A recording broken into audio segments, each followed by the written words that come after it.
आपणास विनंती करतो की आपण या ठिकाणी येऊन धम्मदेसना आणि जागतिक महिला दिनानिमित्त आपला संवाद सांगत आहे. थँक्यू, धन्यवाद.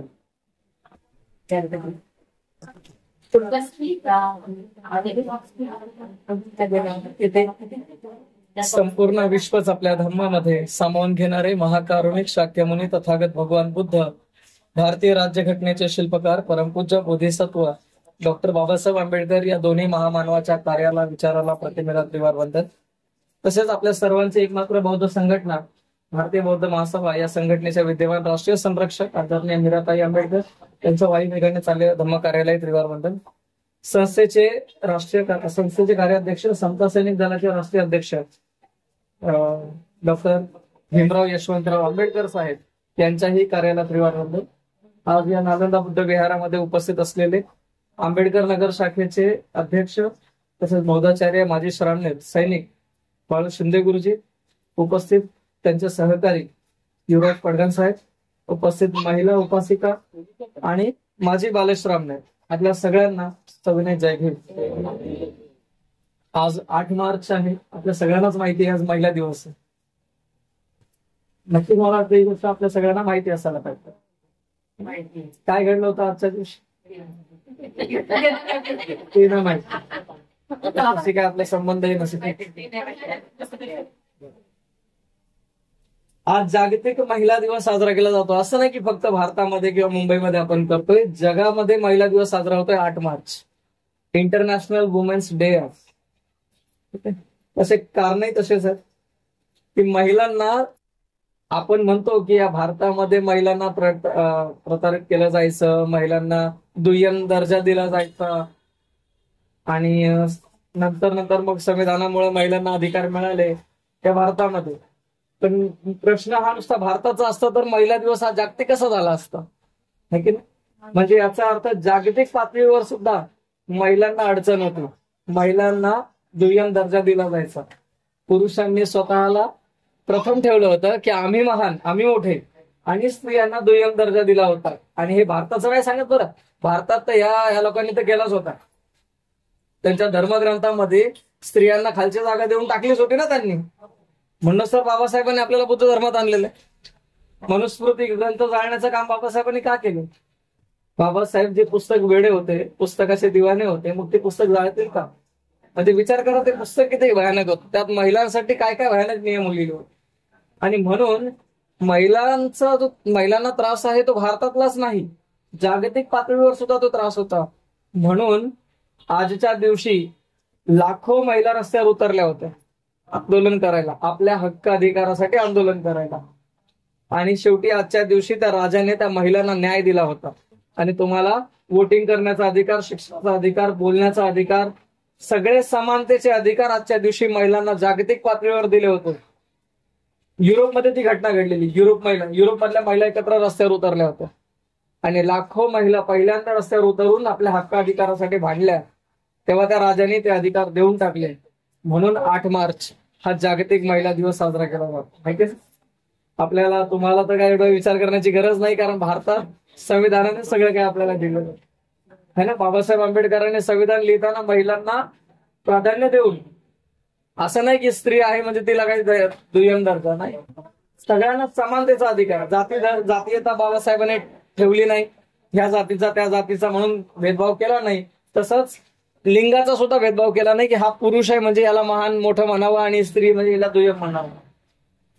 तर म्हणून आजचा दिवस हा महिला दिवस म्हणून साजरा केला जातो. आणि असं नाही, आपल्या विहारात अनेक ठिकठिकाणी महिला दिवसाचे कार्यक्रम चालू आहेत. आंबेडकर भवनला पण एक चांगला कार्यक्रम होता आज, है ना.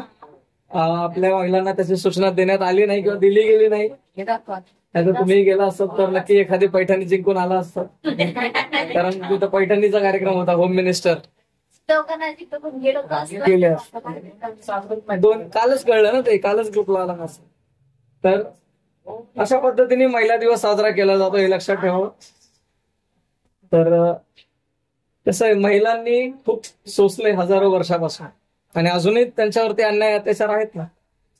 ठीक आहे, आज महिला दिवस आहे म्हणून महिलांविषयी चांगलं बोलावं लागेल ना आम्हाला.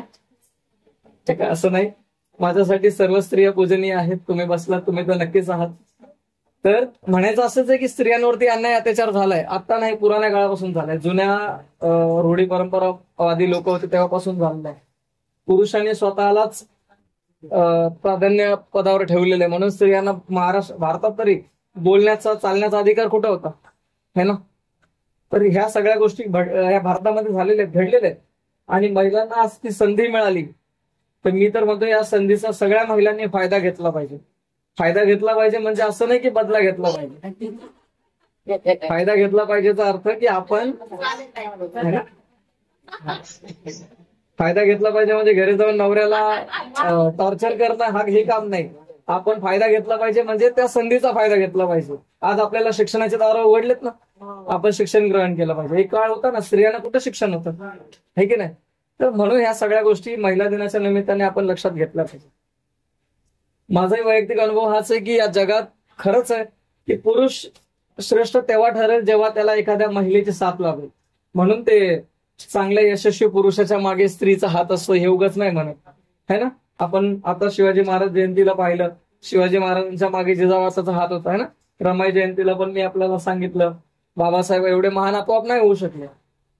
रमाई नसती बाबासाहेबांना साथ देणारी तर बाबासाहेब कुठे एवढं काय करू शकले असते. आणि तशाच पद्धतीने यशोधरा नसती तर हे कुठं बुद्ध व्हायला पॉसिबल होतं यांना, है ना? मग आता यशोधराच्याच मेहरबानीने समजा यांना बुद्धत्व प्राप्त झालं किंवा यांना बुद्धत्वाची पायरी पार करता आली. तर ह्या सगळ्या गोष्टीमध्ये स्त्रियांचे योगदान हे पुरेपूर आहे आणि चांगले योगदान आहे. म्हणून आपण सगळ्यांनी महिला दिनानिमित्त मी आपल्याला सगळ्या महिलांना लाख लाख शुभेच्छा देतो, है ना? आणि आता आपल्या विषयाकडे वळतो, जो आपला शनिवारचा नेहमीचा विषय आहे. तर पुन्हा एखादी बुद्ध काळातली आपण एखादी गोष्ट समजून घेण्याचा प्रयत्न करू. गेल्या आता जी एक प्रकारे सिरीज चालू आहे आपली श्रृंखला, की मी तुम्हाला जातक कथेतले काही एक मुद्दे तुमच्या समोर मांडत आलोय. तर तुमच्या गेल्या शनिवारी किंवा त्याच्या अगोदरच्या शनिवारी जे विषय मी मांडले विहारामध्ये, जे तुम्ही ऐकले, हे लक्षात ठेवणं गरजेचं आहे. त्याच्याशीच जोडलेले विषय पुढे येत राहणार आहेत. नाहीतर मग मागे काय आम्हाला माहितीच नाही काय झालं, मग आता जे सांगतोय ते पटणार नाही ना, कळणार नाही. म्हणून त्या गोष्टी लक्षात ठेवणं गरजेचं आहे. तर आपण बुद्ध काळ बघूया. 2500 वर्षापूर्वीचा काळ आहे. जेतवन बुद्ध विहार, माहितीये जेतवन बुद्ध विहार कोणी दिलं होतं? स्त्रियांपैकी आज महिला दिवस आहे, बौद्धाचार्य तर उत्तर देतीलच. महिलांपैकी कोणी उत्तर? जेतवन बुद्ध विहार हे भगवान बुद्धाला दान दिले ना कोणीतरी. बुद्धाने काय स्वतःच्या कमाईने विकत घेतलं का? काही नाही, त्यांच्याकडे काहीच नव्हतं. मग बुद्धाला मिळाला कुठून? अनाथ पिंडक नावाच्या एका राजाने जेत कुमार नावाच्या एका माणसाकडून, धनवान माणसाकडून ते जागा विकत घेतली, जमिनीवर सोन्याचे सिक्के पसरवले. तो म्हणला ना की हे जेत कुमार, तुझं हे वन खूप चांगलं आहे, मला हे वन दे, मला बुद्धाला दान करायचं. तो काय म्हणला जेत कुमार की राजा, तुझ्याकडे अफाट पैसे आहेत, मग तुला जेवढं जागा दान करायची ना त्या जागेवर सोन्याचे सिक्के पसरव. आणि त्याने बैलगाडी लावून लावून, एक दोन नाही हजारो बैलगाड्या लावून सोन्याचे सिक्के पसरवले आणि तेवढं जेतवन विकत घेतलं तेवढ्या किमतीत. आणि आतापर्यंतचा या पृथ्वीवर झालेल्या जमिनीच्या व्यवहारातला सगळ्यात महाग व्यवहार तो होता, है की नाही?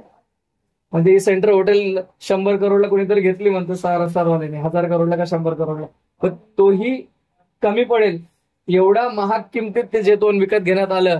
आणि त्या जेतवनामध्ये भगवान बुद्धाला राहण्यासाठी एक मोठा बुद्ध विहार बांधलं, त्यालाच जेतवन बुद्ध विहार म्हणायचे. त्या जेतवन बुद्ध विहारामध्ये 25 वर्ष बुद्ध राहिलेले, 25 वर्ष त्या बुद्ध विहारात ते राहिले. आणि ते बुद्ध विहार एवढं मोठं होतं की एका वेळेला तिथं 10,000 भंतीजी बसायचे. आणि वेगवेगळ्या खोल्या पण होत्या. बुद्धासाठी एक स्पेशल गंधकुटी होती, त्याच्यात फक्त बुद्ध एकटे राहायचे. आणि इतर खोल्या इतर भिक्षूसाठी होत्या. तर 10,000 भिक्षू एका टायमाला तिथं बसतील एवढी व्यवस्था त्या बुद्ध विहारामध्ये होती. आणि मग 10,000 लोक एका टायमाला राहत आहेत ना, मग त्यांच्या जेवणाचं काय? जेवणाचं व्हायला पाहिजे की नाही? श्रावस्ती नगरी ही खूप मोठी नगरी होती आणि तिथं दान देणारे, बौद्ध समाजाला, बौद्धाला मानणारे अनेक लोक होते, अनेक राजे लोक पण होते. मग दररोज काय व्हायचं? सकाळी सकाळी ना त्यांच्या दारामध्ये जेतवनाच्या बाहेर लोक येऊन उभे राहायचे. कशासाठी? अपॉइंटमेंट घ्यायला, जेवणाची अपॉइंटमेंट घ्यायला. आणि मग ते सगळं एवढ्या मोठ्या संख्येला मॅनेज करण्यासाठी तिथं मॅनेजर होते, है की नाही? मागे मी तुम्हाला चुल्लपंथकची कहाणी सांगितली, त्यात तसा मोठा भाऊ मॅनेजर होता ना, तो जेतवनातला नव्हता, तो दुसऱ्या ठिकाणचा होता. आता मी जेतवनाचं सांगतो. तर जेतवनामध्ये एक मॅनेजर होता. तो काय करायचा, कुणी आले ना तर त्यांचं नाव, हा कुठे जायचंय, हा तुम्ही कुठे राहता, इकडं किती माणसं पाहिजेत, म्हणजे किती भिक्षूला तुम्ही भोजन देणार आहे. एका भंतीजीला जेवण दिलं म्हणजे 1000 रुपये सकाळला दिलं, असं आहे ना, आपण म्हणलो की नाही मागेच. तर तुम्हाला किती भिक्षू पाहिजेत. मग एखादा गरीब असेल तो म्हणेल मला 10 भिक्षू द्या, माझ्या ऐपत नाही, मी 10 भिक्षूचं भोजन आज करतो. कुणी मोठा धनवान असेल तो 500 भिक्षू मागायचा. आता तो पण काय 10,000 भिक्षू थोडेच मागणार आहे एका टायमाला. 10,000 लोकांचं जेवण मागणं म्हणजे ते कठीण काम होतं. म्हणून मग कुणी यायचं काय म्हणायचा, मला 500 भिक्षू द्या, कुणी म्हणायचा मला 500 द्या, कुणी 1000 द्या, कुणी 2000. आणि एकदमच धनवान असेल तर तो 5-5 हजार लोकांनाही घेऊन जात होता.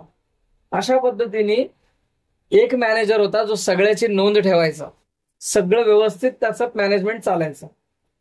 आणि त्याचा नियम असा पण होता की जे भिक्षू वयानं मोठेत, आता भिक्षूचं वय कसं ठरतं ते तुम्हाला सांगतो. वयानं मोठेत म्हणजे की आता उदाहरण, आता हा बाळ आहे, याने चिवर घेतलं समजा आज, आणि याचा चिवर घेऊन झाल्याच्या काही वर्षानंतर मी चिवर घेतलं पहिल्यांदा, तर माझ्यासाठी आमच्या दोघांमध्ये तो मोठा झाला, कारण त्याचं चिवरचं वय धरलं जाईल. त्याचं आणि माझं जन्मतःचं वय धरलं जाणार नाही. तो जरी लहान असला तरी त्याने माझ्या आधी चिवर घेतलंय ना, म्हणजे तो मोठा भिक्षू झाला. तर अशा पद्धतीने हे मॅनेजमेंट एवढं खोल असायचं. मग जेवणाला पाठवायचंय ना, मग 5 लोक आहेत, मग त्यांच्यामध्ये एक मोठा भिक्षू आणि 4 छोटे भिक्षू, बरोबर आहे. आणि त्या माणसाला सांगितलं जायचं की आधी यांना जेवण वाढायचं, नंतर ह्या चौघांना वाढायचं. आधी मोठ्या भंतीजीला, तुम्ही तेच केलं ना, तिथं जे मोठे भंतीजी होते आधी तुम्ही त्यांना जेवण दिलंय, नंतर बाकीच्यांना दिलंय, आहे की ना. तसं मोठ्या भिक्षूला. तर हे अशा पद्धतीचं मॅनेजमेंटचं काम एक एक भंतीजी करत होता. तो हुशार होता, चतुर होता, त्याला सगळ्या गोष्टी चांगल्या पद्धतीने लक्षात राहत होत्या. आणि त्यानंतर सगळ्यांचं जेवणाचा प्रबंध तो करत होता, सगळ्यांना बरोबर ठिकाणी तो रोज पाठवायचा. रोज त्याचं ते वही ते डायरीमध्ये ते एंट्री करायचा. म्हणजे किती डोकंफोडीचं काम होतं त्याचं. एवढ्या सगळ्या कामामधून तो बिचारा थकून जायचा. आणि एक असा भिक्षू होता जो फक्त खायला भंतेजी झाला होता. होतात ना अनेक लोक, आताही होतात. पण जास्त कर्ज झालंय किंवा घरामध्ये भरपूर त्रास आहे किंवा काही काम करायचं नाही, कंटाळा आहे, मग चिवर धारण करून बसून राहायचं एका जागेवरती. लोक काय जेवण आणून देणार ते काम करणारच नाही. तर अशा पद्धतीने एक भिक्षू जो नुसतं जेवायलाच चिवरधारी झाला होता. आणि मग त्याचं काय व्हायचं, तो नेहमी अशा ठिकाणी जायचा की त्याला खाण्यामध्ये ऑलवेज व्यवस्थित जेवण भेटत नसायचं. आणि त्याची रोज तक्रार असायची, मला गरीबाच्याच घरी पाठवलं, मला अनाथ पिंडकाच्या घरी नाही पाठवलं, तिकडे 1000 भिक्षू गेलेत, मी एक गेलो असतो तर मला चांगलं जेवण भेटलं असतं. रोज त्याची जेवणाबद्दल तक्रार, रोज त्या मॅनेजरला तो रोज त्याच्याबद्दल काही ना काही वाईट बोलायचा, रोज त्याचं हेच. एक दिवस त्या मॅनेजरला तो जाऊन भांडला, त्याला म्हणाला की तू मला आठवड्यात 5 दिवस अशा ठिकाणी पाठवतो जिथं मला जुनं पुराणं शिळं जेवायला मिळतं, चांगलं जेवण तर मला मिळत नाही तुझ्यामुळे. मग त्यांच्या दोघांमध्ये वाद भरपूर झाला. आणि मग तो जो मॅनेजर होता त्याने काय केलं, आपलं पदच सोडून टाकलं, घे सगळं तूच कर. आणि आता मलाच करायला भेटलं म्हणल्यावर तो भिक्षू खुश. मग तो स्वतःचा नंबर कुठं लावल, चांगल्या ठिकाणी, है की नाही. आणि त्याच्यासोबत जे गोड बोलणारे काही भिक्षू आहेत त्यांना तो पहिल्या लेवलवर ठेवायचा. आणि मग जे ग्रहस्थ यायचे त्यांना माहित नाही ना कोण लहान आहे कोण मोठं आहे, कारण माणसाचं वय त्याच्या तोंडावरून त्याच्या शरीरावरून ठरत नव्हतं ना, अंगावरची वर घेतलंय. कुणी कधी घेतलं हे त्या माणसाला कुठं कळतंय. मॅनेजर जे लिहून देईन पहिलं कोणाला जेवण द्यायचंय त्यांना तेवढंच कळत होतं. अशा पद्धतीने सगळी गडबड झाली. आता तो हावरट भिक्षू किंवा मूर्ख भिक्षू हा झालाय आता मॅनेजर. आणि तो मॅनेजर झाला की तो सगळी गडबड करत होता, कोणाला पण कुठे पण पाठवायचा, कोणाचे कुठेही नंबर लावायचा आणि कोणी कोणत्याही वेळेला जेवण त्यांना भेटायचं. मोठे मोठे भिक्षू जे होते त्यांना उशिरा जेवण मिळायला लागलं, त्यांना टायमावर मिळत नव्हतं, काय कधी कधी त्यांना व्यवस्थित जेवण झालंच नाही, जेवण संपून जायचं. आणि कोणाच्या घरी समजा त्याची कॅपॅसिटी नाही तिथं जबरदस्ती 10-12 भिक्षू एक्स्ट्रा पाठवून द्यायचा, है ना. मॅनेजमेंट मध्ये गडबड. आता हे सगळं मग सगळ्या आपसामध्ये तक्रार करायला लागले. आणि मग ही कंप्लेंट आली भगवान बुद्धाकडे, है ना. सगळेजण भगवंत असं असं चाललेलं आहे आपल्या भिक्षू संघात. आणि भगवान बुद्धाच्या समोर सगळ्या भिक्षूंनी त्याची तक्रार केली.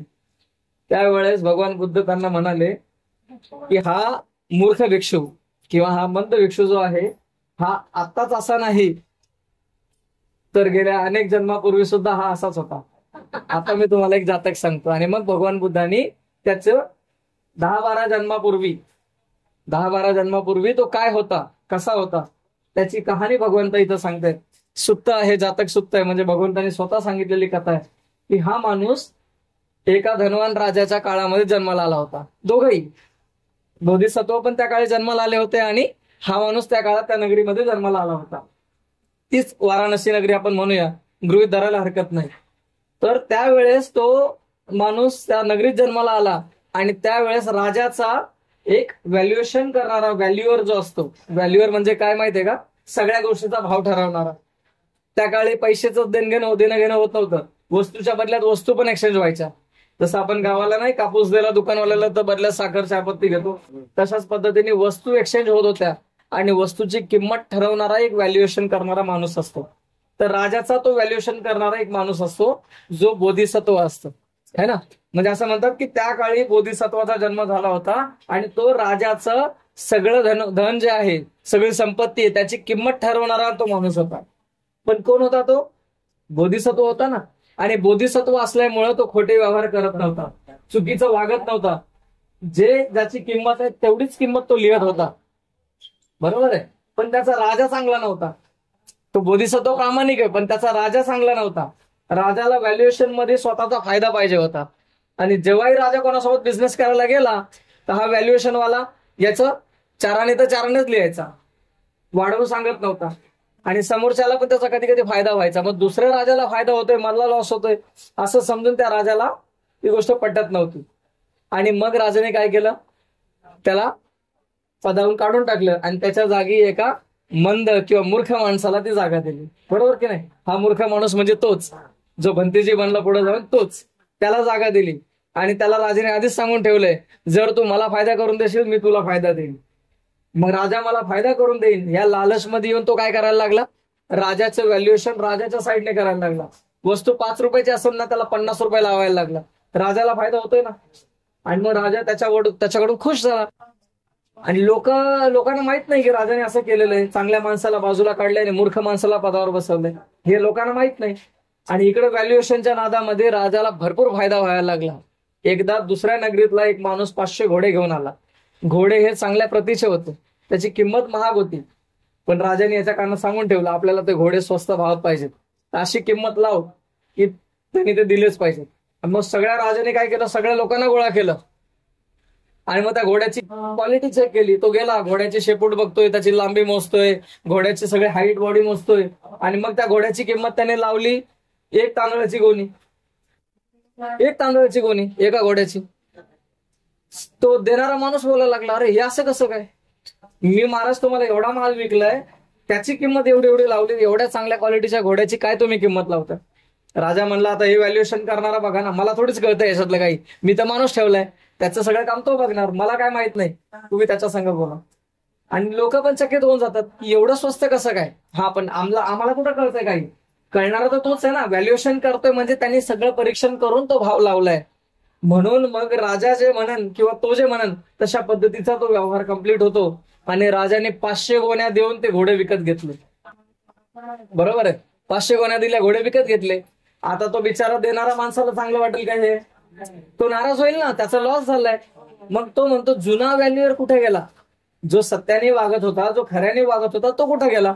म्हणून मग नगरीमध्ये त्याचं कुठेतरी घर आहे हे त्याने माहिती काढली. तो त्याच्या घरी गेला, त्याला म्हणाला, अरे असं घडलंय, कोण तो माणूस तिथं बसवलाय. आणि मग तो बोधिसत्व, जो बोधिसत्व होता ना आधीचा, तो बोधिसत्व त्या माणसाला सांगतो की ज्या माणसाला माझ्या जागेवर ठेवलंय तो राजाचा ऐकणारा आहे, राजाच्या बाजूने फायदा करून देणार आहे, तो प्रामाणिकपणे काम करत नाही, तो मंद माणूस आहे, मूर्ख आहे, त्याला जिकडून फायदा होईल तिकडून बोलणारा माणूस आहे. तू त्याच्या घरी जाऊन त्याला वेगळे पैसे दे, म्हणजे उद्या तो तुझ्या बाजूने बोले, आहे की नाही. आणि मग याचा सल्ला घेऊन मग तो माणूस त्याच्या घरी जातो आणि त्याला म्हणतो, वा काय तुम्ही चांगलं काम केलंय रे, चांगलं काम करतो, काय किंमत मोजली तुम्ही, है ना. आणि मग तो त्याला काही सोन्याचे सिक्के देतो, काही सोन्याचे सिक्के त्याला ऑफर करतो आणि त्याला म्हणतो, हे तुमचे आणि माझी मैत्री, हे मैत्री मधला व्यवहार आहे, हे काही कोणाला सांगू नका. तोही खुश होतो. आता काय, यांनी आपल्याला खुश केलंय, राजा किती देतो तुम्हाला, एवढे देतो का, हे काय मी डबल देतो. आणि म्हणून त्या माणसानी त्याला रात्रीच रिश्वत दिली आणि दुसऱ्या दिवशी जेव्हा त्या 500 गोण्या उचलायची वेळ आली तेव्हा त्या माणसाने, घोड्यावाल्या माणसाने राजाला विचारलं की महाराज, एकच विनंती आहे, ह्या 500 गोण्या तांदळाची आजची किंमत काय मला जरा सांगा. आता किंमत सांगा म्हणलं, राजा किंमत सांगू शकत नाही, कारण किंमत सांगण्याचं काम कोणाचं आहे? त्या माणसाचं आहे. मग आता तो जातो, त्या तांदळाच्या गोण्या खोलतो आणि हातामध्ये तांदूळ घेऊन त्याची क्वालिटी चेक करतो. अरे क्वालिटी चेक करणं त्याचं काम आहे. क्वालिटी चेक करून सांगतो की अरे हे तर एकदम उच्च जातीचे तांदूळ आहेत, हे तांदूळ उच्च जातीचे आहेत आणि याची किंमत तो डायरेक्ट कितीतरी लाखामध्ये सांगतो. याची किंमत समजा आपण 5 लाखामध्ये आपण म्हणूया, तो त्याची किंमत डायरेक्ट लाखामध्ये सांगतो. आणि मग तो घोडावाला माणूस आहे, तो महाराजला म्हणतो, महाराज बघा, ह्या गोण्या तर माझ्या आहेत आणि याची किंमत एवढे लाख होते, तर मला हे नको, बदल्यात मला तेवढे पैसे द्या, बदल्यात मला तेवढे पैसे द्या. आता सगळ्यात समोर काल घोड्याचा व्यवहार करणारा हाच आहे, हा जे म्हणन तेवढे मी देईन, त्याच्यावर मी देणार नाही, असं महाराज बोलून बसले. आणि आज तांदळाची किंमत करणारा पण हाच आहे. मग आता महाराज फसला नाही तर लोकांसमोर महाराज फसून गेला. शेवटी महाराजला तेवढे लाख रुपये आपल्या खजान्यातून खाली करावे लागले, त्याला द्यावे लागले. आणि नंतर महाराजाला पश्चाताप झाला की अशा मूर्ख माणसाला मी या जागेवर बसवलंय, म्हणजे हे चुकीचं काम केलं. भगवान बुद्ध या स्टोरीच्या शेवटी भिक्षूला सांगतात, म्हणून मूर्ख माणसं आपल्याशी भांडायला येतील, वाद करायला येतील, शहाण्या माणसाने आपली जागा सोडायची नाही. शहाण्या माणसाने आपली जागा धरून ठेवायची, कारण आपण आपली जागा सोडली तर मग मूर्ख त्या जागेवरती कब्जा करून आपला मूर्खपणा दाखवतील. बुद्ध म्हणतात की आपण नेहमी, आपल्याला कळतं की त्याचा स्वार्थ साधण्यासाठी तो तसं वागायला लागलाय, त्याच्यात त्याचा फायदा होतोय, पण आपल्याला सगळ्यांचा विचार करून वागायचंय. आपण एका माणसाच्या बाजूने विचार करायचा नाही. आपण असं वागतो की नाही कधी कधी रागात, मग करतोच, असं वागायचं नाही. बुद्धाचं म्हणणं आहे की मूर्ख माणसाला पदावर ठेवायचं नाही ना, नाहीतर मग ते आपली म्हण आहे ना, कावळ्याच्या हाती दिला कारभार आणि हागून घाण केला दरबार, ठीक नाही. म्हणून अशा मूर्ख लोकांना एक तर जवळ धरायचं नाही. बुद्धांनी सांगितलं ना, असेवनाच बालानंग पंडितानच सेवना पूजाच पूजनीयानंग एतंग मंगलम उत्तम. तुमचं मंगल कशात आहे? मूर्ख लोकांपासून लांब राहण्यात. तुम्हाला माहित आहे की हा व्यक्ती मूर्ख आहे, याच्यासोबत मी राहिलो की मी फसणार आहे, म्हणून आधी मूर्खांपासून दूर राहा आणि मूर्खांना पदावर तर ठेवूच नका, अशी ही भगवान बुद्धाची शिकवण आहे. एवढंच बोलून मी इथे थांबतो. आपलं कल्याण हो. नमो बुद्धाय. जय.